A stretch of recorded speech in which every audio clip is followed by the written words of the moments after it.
The air in the judge's chamber was heavy, thick with the scent of old wood, expensive perfume, and the faint, bitter aroma of stale coffee.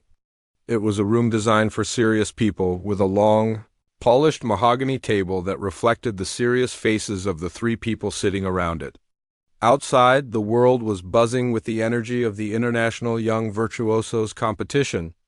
But in here, there was only the low hum of an air conditioner and the quiet rustle of papers. Maestro Abramov, a man whose face seemed to have been carved from granite and disappointment, tapped a single, perfectly manicured finger on the stack of papers in front of him. His eyes, small and dark, were narrowed as he scanned the program for the evening's finals. He had been a judge for this competition for 15 years, and in that time he had seen it all. He had seen children with the technique of angels but the soul of a stone. He had seen desperate parents pushing their kids to the brink of tears for a sliver of fame. He was tired of it. His finger stopped moving. It landed on one name, one entry. A low, rumbling sound like a distant storm started in his chest and escaped as a scoff. "Unbelievable," he grumbled, his voice a deep, gravelly tone that commanded respect. He pushed the paper across the table toward the woman sitting to his right. "Elena, look at this. Tell me I am seeing things." Elena Rostova, a woman with the posture of a queen and the sharp, intelligent eyes of a hawk, picked up the paper. Her silver hair was pulled back into a severe, elegant bun, and she wore a dress the color of a midnight sky. As her eyes found the entry Maestro Abramov was pointing at, her perfectly composed expression faltered for just a moment. A flicker of something annoyance, maybe even a hint of old pain, crossed her face before it was gone. "Leo Vance," she read aloud, her voice smooth and cold, like ice forming on a winter puddle. "Age 8. Performing The Storm's Opus." She said the title of the piece as if it were a curse word. The third judge, a younger man named Mr. Davies with kind eyes and a slightly nervous disposition, leaned forward. "The one by Alistair Finch? I thought it was considered impossible." "Impossible is a word for amateurs, Mr. Davies," Maestro Abramov said, though not unkindly. "This is something else. This is a gimmick. It is a parent using their child as a puppet to get 5 minutes of attention on the evening news. It is an insult to the composer, it is an insult to us, and it is most certainly an insult to the music." Elena placed the paper back on the table, her movements precise and controlled. "It is more than an insult," she said, her voice dropping to a near whisper. "It is a cruelty. That piece. It is a monster. It was not written for human hands." She looked down at her own hands, long and elegant, resting on the table.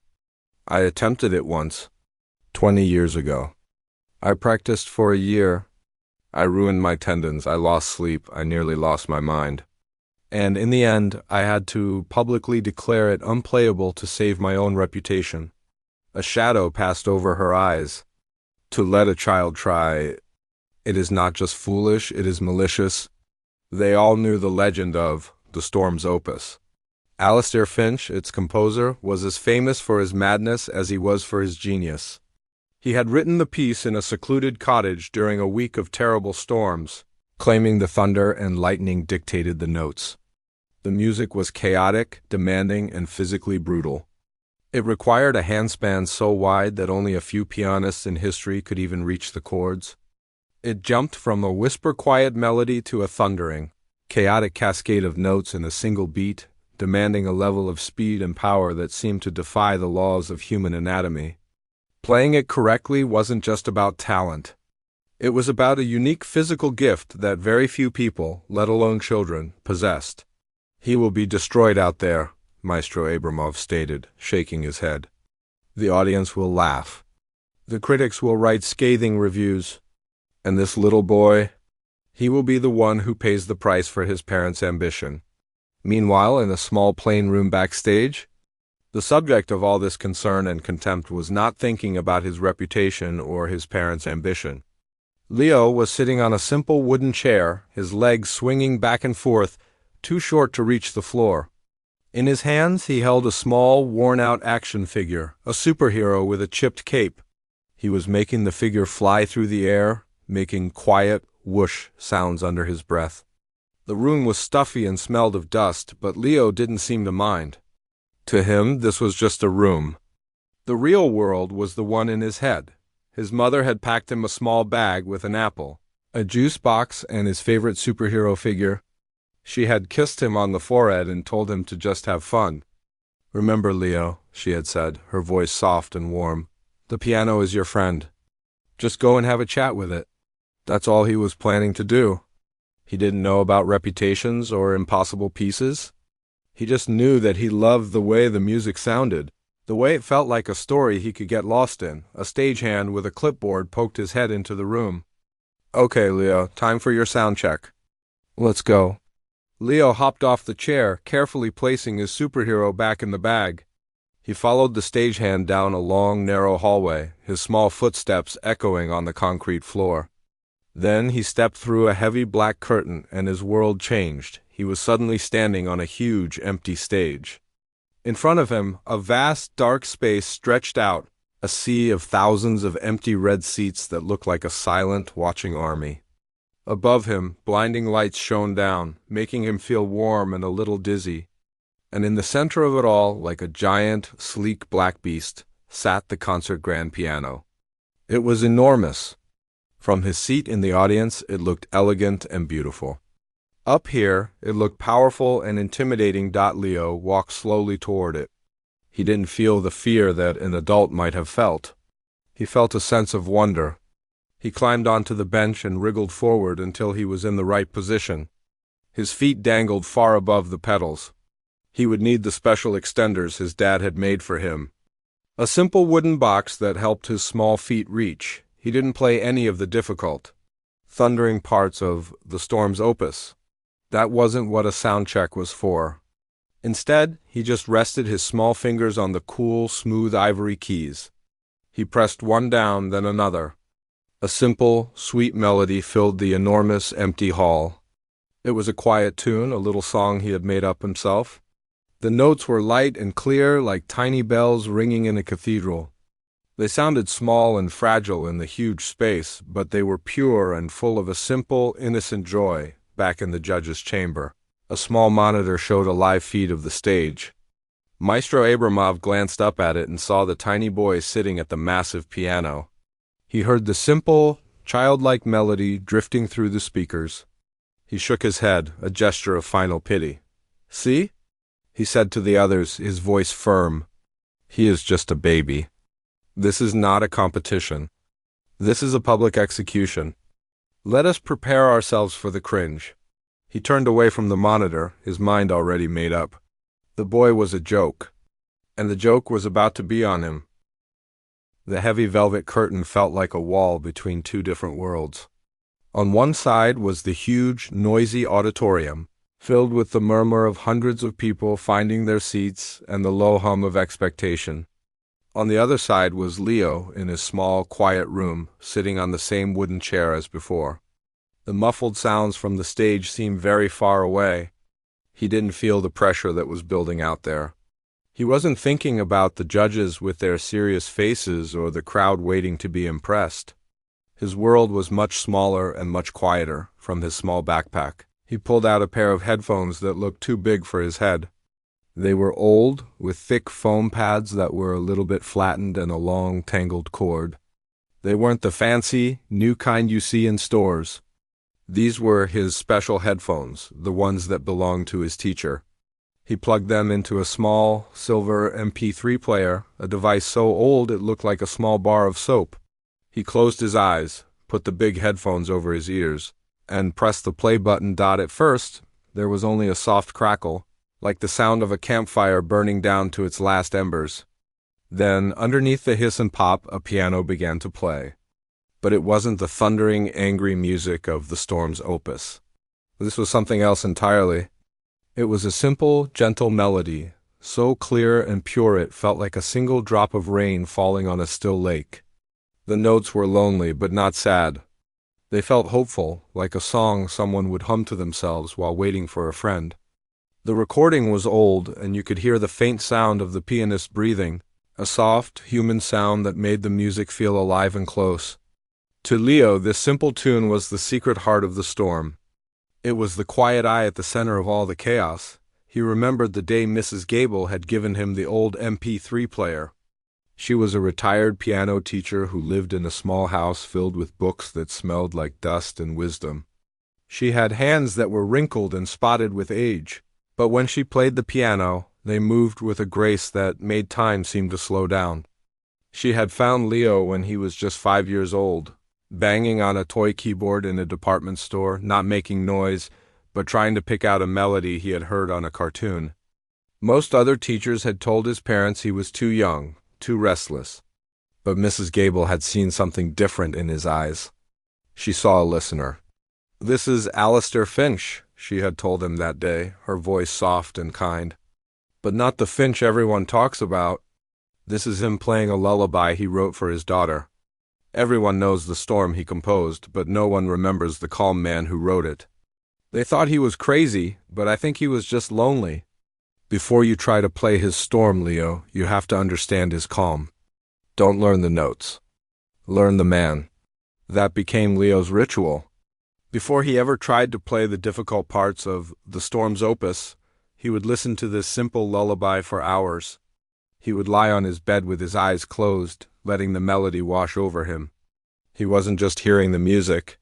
He was trying to feel what the composer felt. He imagined a man alone in a cottage with the rain beating on the windows, thinking of someone he loved. The storm outside was scary, but the feeling inside was one of peace and love. The storm's opus wasn't just a display of loud, fast notes. It was the story of that man trying to find that simple, peaceful melody again. But getting lost in the thunder and lightning. His practice sessions at home were nothing like what other piano students did. His family didn't have a giant, shiny concert grand. They had an old upright piano that had been in the family for years.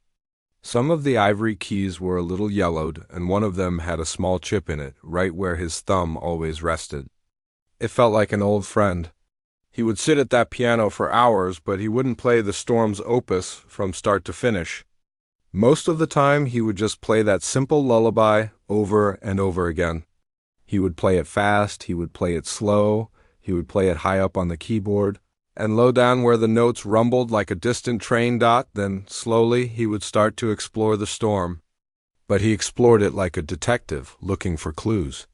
He would take one of the impossible chords, a chord that required a hand so big it could stretch over 10 keys at once.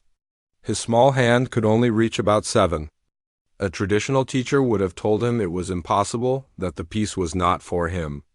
But Mrs. Gable had encouraged him to find his own way. So, instead of trying to press all the notes down at the same time, he taught his fingers to dance.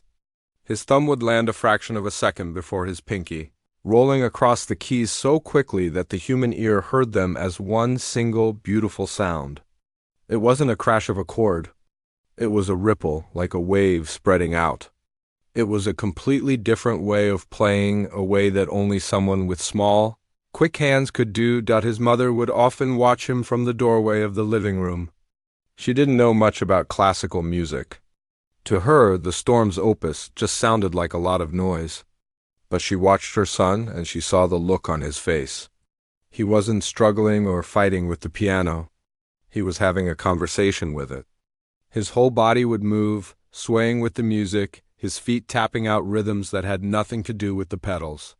She saw the joy in his eyes when he figured out a new way to play a difficult passage, a way that made sense to him.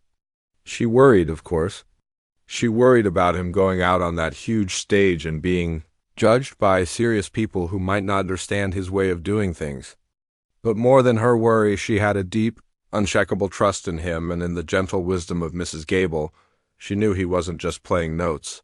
He was telling a story that only he could tell. Backstage, Leo took off the big headphones. The simple lullaby was still echoing in his mind, a quiet hum beneath the sound of his own breathing. He felt a sense of calm settle over him. He wasn't thinking about the unplayable song or the judges who thought he was a joke. He was just thinking about the story of the lonely man, the quiet lullaby, and the big, noisy storm that tried to hide it. He stood up, stretched his small arms, and walked to the door. He was ready to go out and tell that story to the world. The low hum of the audience, a sound like 1,000 bees buzzing in a giant hive, suddenly faded into a sharp, expectant silence. A single, bright spotlight cut through the dimness of the hall and landed on the heavy, red curtain at the side of the stage. A man's voice, smooth and professional, echoed through the vast space, sounding clear and a little too loud in the quiet. "And now, ladies and gentlemen," the voice announced, "for our final performance of the evening, we have a very young contestant. Performing the notoriously difficult The Storm's Opus by Alistair Finch, please welcome 8-year-old Leo Vance." The name hung in the air for a moment. A few people in the audience whispered to each other. A small, polite ripple of applause started. Not the kind of loud, excited clapping for a favorite star, but the gentle, almost pitying sound people make when they are about to watch a child try to do something impossible. It was the sound of encouragement mixed with a heavy dose of doubt. From his seat at the judge's table, Maestro Abramov adjusted his glasses and leaned back in his chair, a picture of grim readiness. He had already written the boy off in his mind. This was not a performance. It was an interlude, a curious sideshow before the real business of awarding the prizes. He glanced at Elena Rostova. She was staring at the stage, her face a mask of cold stone, but her hands were clenched tightly in her lap. She was reliving her own failure, preparing to watch it happen all over again through the eyes of a child. Then, the curtain parted, a small figure emerged, stepping out of the darkness and into the blinding white light. He was so small that he seemed to shrink the enormous stage around him. He wore a simple white shirt and black trousers that were a little too long, bunching up slightly around his small shoes. He didn't wave or smile at the crowd. He didn't look scared or arrogant. He just walked, his eyes fixed on the giant black piano waiting for him in the center of the stage. To Leo, the walk felt like it took a very long time. The floor was polished and shiny, and he could see the reflection of the lights in it like stars on a dark lake. The world beyond the stage was a dark, mysterious void, a sea of shadows where he knew people were sitting, watching him. He couldn't see their faces clearly, which was probably a good thing. He just saw a great, big, quiet space. The lights were warm on his face and made him close his eyes for a second as he walked. He wasn't thinking about the judges or the thousands of people. He was thinking about Mrs. Gable's house, the smell of old books, and the sound of that simple, lonely lullaby. He was just walking to his piano to have a chat, to tell a story. He reached the piano and stopped. It was even bigger up close. It looked like a sleeping beast, all black and shiny and powerful. He ran his hand lightly over the smooth, curved side, feeling the cool wood under his fingers. Then he climbed onto the bench. It was a high bench for a grown-up, and he had to wiggle and scramble a bit to get on top. Once he was settled, his feet dangled high above the floor.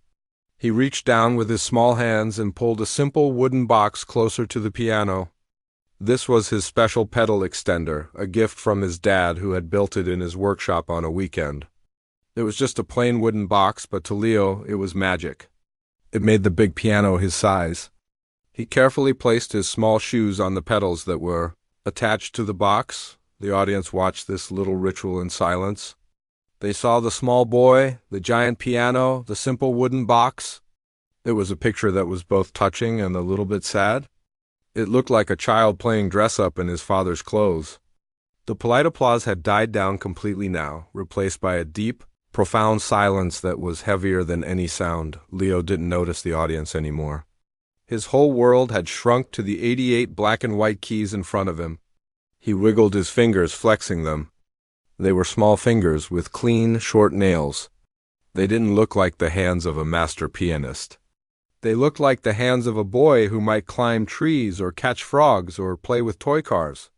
He placed his hands gently on the keys, not pressing them down, just letting them rest there. He felt the cool, smooth ivory under his fingertips. He closed his eyes for a moment, and he could hear the lullaby in his head, the quiet, clear melody that was the heart of the storm. He was ready. Maestro Abramov watched the boy, a small, cynical smile playing on his lips. He saw the closed eyes, the deep breath. He had seen it all before. It was the posture of a performer trying to look deep and serious, a trick taught by a stage parent to make the act more convincing. He picked up his pen, ready to make a few notes about theatrics and lack of substance. Elena Rostova found herself holding her breath. She saw something different in the boy's posture. It wasn't theatrical. It was sincere. He looked like he was praying or listening to a voice only he could hear. A tiny, unwelcome flicker of hope sparked in her chest, and she immediately crushed it. She remembered the pain, the frustration, the feeling of fighting a monster and losing. She didn't want to watch this boy go through that, even in her imagination. Leo took a long, slow breath. His small chest rose and fell. In that moment, the entire hall seemed to hold its breath with him. The silence was so complete you could have heard a pin drop on the plush red carpet. It was the kind of silence that has weight, that presses in on you from all sides. Thousands of people were leaning forward in their seats, their eyes fixed on the small boy at the giant piano. The judges were poised, their pens ready. The stagehands stood in the wings, frozen in place. Everyone was waiting for the first note, the first mistake, the first sign of the disaster they all expected, and then Leo began to play. The first note that came from the piano was not what anyone expected. It wasn't a loud, banjo crash to start the storm. It was something much deeper. It was a low, rumbling sound, so low that you felt it more in your chest than you heard it with your ears. It was like the sound of a giant waking up from a long sleep, or the distant growl of thunder before a summer storm. The sound filled the huge hall, weaving its way into every corner, and a hush fell over the audience that was even deeper than before. This was not the noise of a child banging on a piano. This was a sound with weight and meaning. Maestro Abramov, who had been leaning back with a look of bored readiness, suddenly sat up straight. His pen, which had been poised to write a dismissive note, remained frozen above his paper. He narrowed his eyes, staring at the stage. The sound was controlled. It was deliberate. It was the exact sound Alistair Finch himself had described in his rare, chaotic writings. A sound most pianists couldn't create because they didn't have the patience or the understanding to begin so softly, so deeply. Elena Rostova felt a shiver run down her spine. That low rumble was the sound she had chased for a year, the sound she could never quite get right. She had always started it too loudly, too aggressively. But this boy, he was coaxing the sound from the instrument, as if he were gently waking a sleeping dragon instead of trying to fight it. Her hands, which had been clenched into tight fists in her lap, began to relax, her fingers uncurling one by one. Then the storm began to build.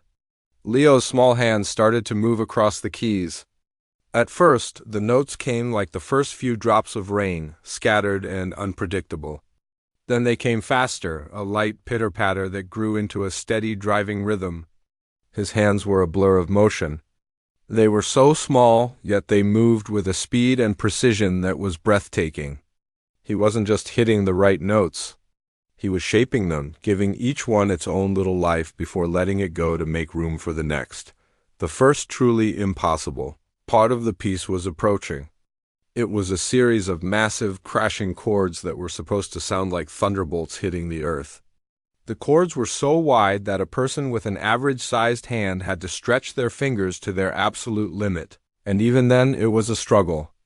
Most pianists who attempted it would slam their whole hand down, creating a messy, muddy sound that was more noise than music. This was the part that had made Elena give up. The audience members who knew the piece leaned forward in their seats, a collective wince on their faces. They were expecting to hear the boy struggle, to hear a fumbled mess of notes.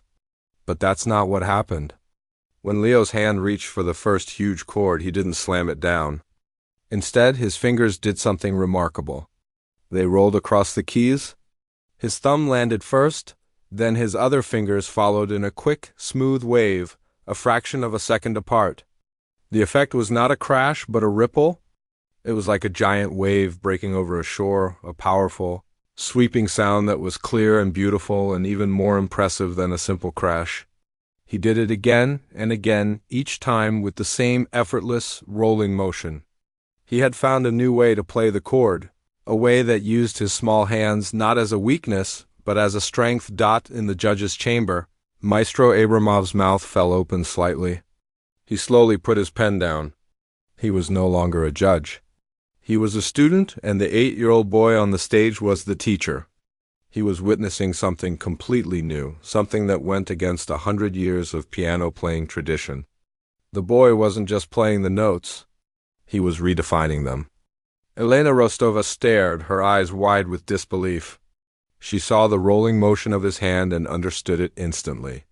It was brilliant. It was genius. It was the solution she had never been able to find. A single tear escaped her eye and traced a path down her cheek, but she didn't wipe it away. She was too mesmerized. The music swelled into a chaotic, beautiful storm. The tempo changed wildly, from a frantic, heart-pounding race to a slow, haunting melody in the blink of an eye. It was the musical equivalent of being tossed around in a small boat on a wild sea. A lesser musician would have been lost, would have been thrown off by the sudden changes. But Leo was not lost. He was the captain of that boat. His body swayed with the music, his small frame leaning into the difficult passages and pulling back during the quiet ones. His feet, which rested on the custom-made wooden box, worked the pedals with an instinctive grace, softening the sound here and making it ring out there. He wasn't just playing the piano. He was conducting a storm from the piano bench. The audience was completely captivated. The pity they had felt at the beginning was long gone, replaced by a sense of pure, unadulterated awe. People who had been whispering to their neighbors were now silent, their eyes glued to the small figure on the stage. A man in the front row, who had come expecting a laugh, was now leaning forward with his elbows on his knees, his face a mask of concentration. A woman in the third row held her husband's hand so tightly that her knuckles were white. No one was bored. No one was looking at their phone. The entire world, for everyone in that hall, had shrunk to the size of that one piano and the little boy who was taming it. Then, in the middle of all the chaos, something magical happened. The storm suddenly quieted. The frantic, rushing notes faded away, and a simple, gentle melody emerged. It was the lullaby, the same lonely, hopeful tune that Leo had listened to on his old headphones for hours. He played it softly, his touch light and delicate. The notes hung in the air like tiny, sparkling stars in the dark night of the storm. It was the eye of the hurricane, the moment of peace and calm at the center of all the noise. This was the part of the story that everyone else had missed. They had all been so focused on the thunder and lightning that they never heard the quiet song at the heart of it all. But Leo heard it.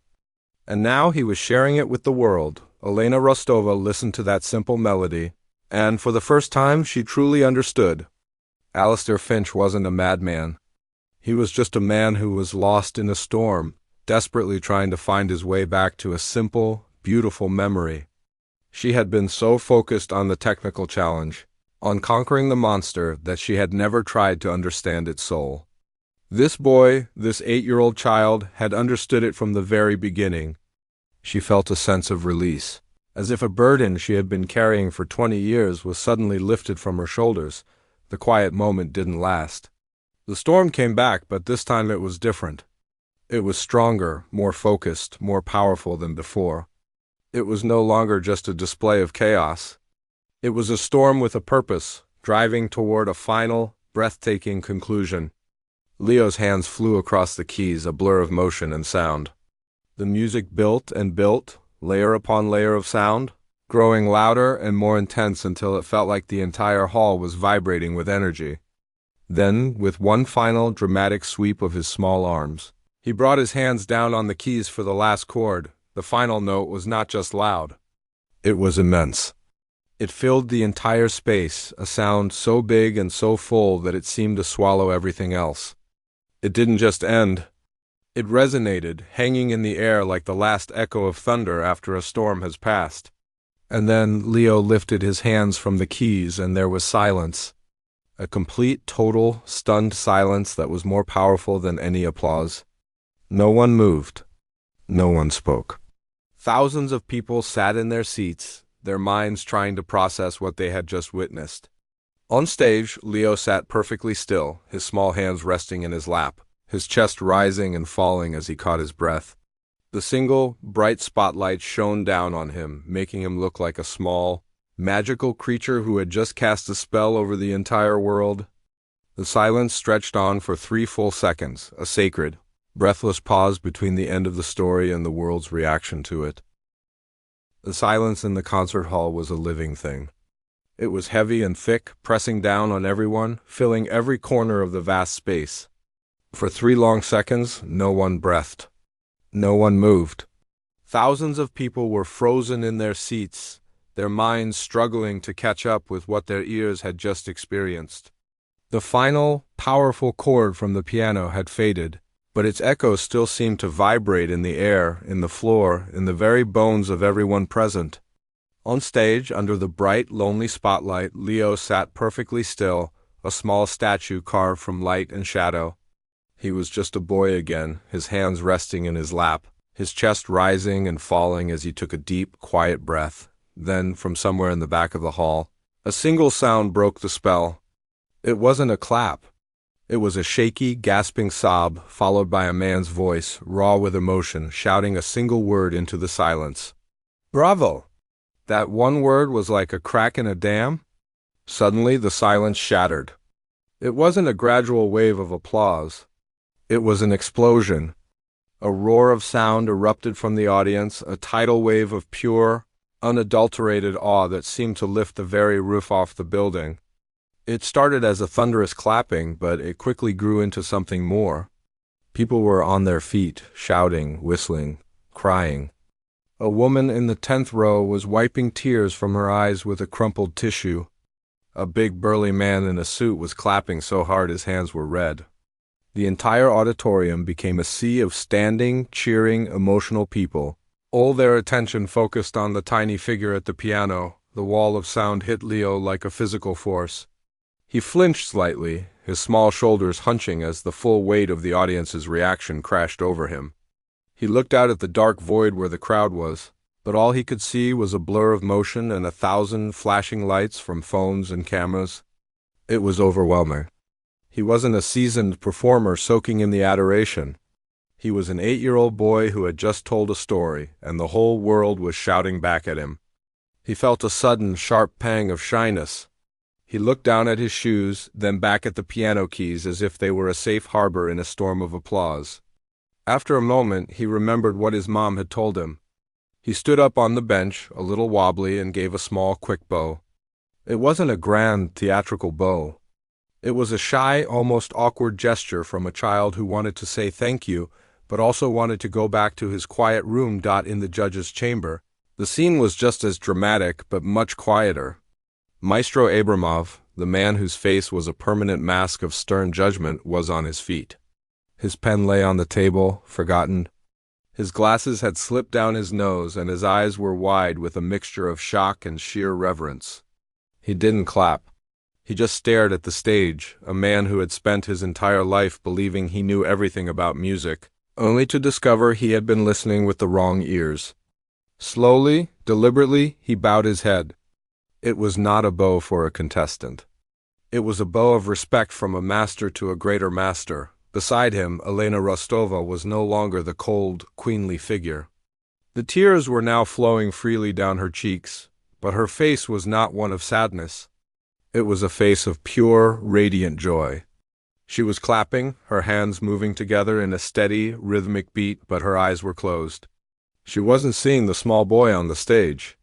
She was seeing her younger self, the frustrated, ambitious pianist who had fought the monster of the Storm's opus and lost.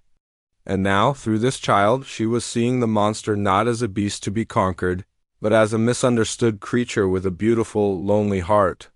The weight of her 20-year-old failure was lifting, replaced by a light, liberating feeling of understanding. She was free. The third judge, Mr. Davies, was simply clapping with all his might, a huge, beaming smile on his face. He had no deep, personal history with the piece.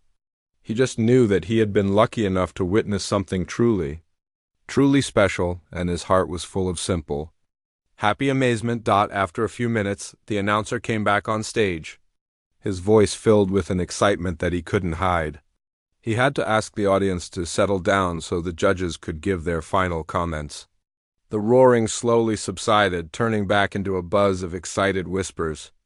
Everyone sat down, but their eyes were still fixed on the stage, where Leo had resumed his seat on the piano bench. Looking small and a little lost, Maestro Abramov was the first to speak. He walked to the microphone, his usual confident stride replaced by a more measured, thoughtful pace.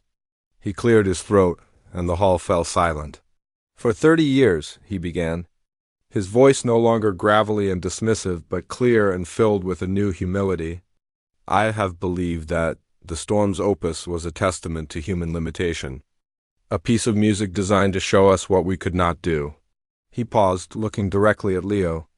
"I was wrong. We were all wrong. We heard the difficulty. We heard the impossible chords, the frantic tempo, the raw power. We heard a challenge.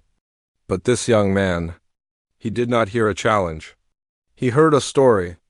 He heard the loneliness in the quiet parts and the longing in the loud parts. He did not just play the piece. He completed it. He gave it a soul that we, in our arrogance, never knew it had. There is nothing more for me to say, except, thank you." He stepped back from the microphone and bowed again, deeply, towards the stage. The audience erupted in another wave of applause. Then Elena Rostova walked to the microphone. She didn't have any notes. She just held the stand with both hands as if to steady herself. She took a deep breath. "When I was younger," she said, her voice soft but clear, "I let this piece break me. I thought it was a monster to be defeated with strength and speed. I was wrong. It is not a monster. It is a heart. A very big, very loud, very complicated heart. And tonight, a little boy with very kind hands taught us all how to listen to it." She looked out at the audience, her eyes shining. "We talk about child prodigies. We use that word for children who can do adult things. But what we saw tonight was not an adult in a child's body. What we saw tonight was magic. We saw a child remind a world of adults why we fell in love with music in the first place. It is not about being perfect. It is about being true." She finished, and a single, perfect tear rolled down her cheek as she smiled a genuine, heartfelt smile. That night, a recording made on a single phone in the audience appeared online. At first, it was shared among musicians who couldn't believe what they were hearing. Then it spread. Within 24 hours, it had been viewed millions of times. People who had never listened to classical music in their lives were mesmerized by the small boy and the storm he had tamed. The video wasn't just popular. It was a global event. In the days and weeks that followed, the world of classical music was turned upside down. The Storm's opus was no longer known as the Unplayable piece. It was now Leo's Storm. Pianists all over the world tried to copy his unique rolling technique to find the quiet lullaby at the heart of the chaos. The piece was reborn not as a monument to technical difficulty, but as a new standard of musical expression. Leo, for his part, went back to his life. He went back to school and back to his old, upright piano with the chipped key. He still loved to play, but he also loved to climb trees and play with his superhero figures. He didn't think of himself as a world-famous musician who had changed history. He was just a boy who loved to tell stories with his piano. And in the end, that was the secret. He had shaken the stage and changed the world not by being the strongest or the most technical player, but by being the one who listened the most closely, reminding everyone that the most powerful music doesn't just come from the hands, but from the heart.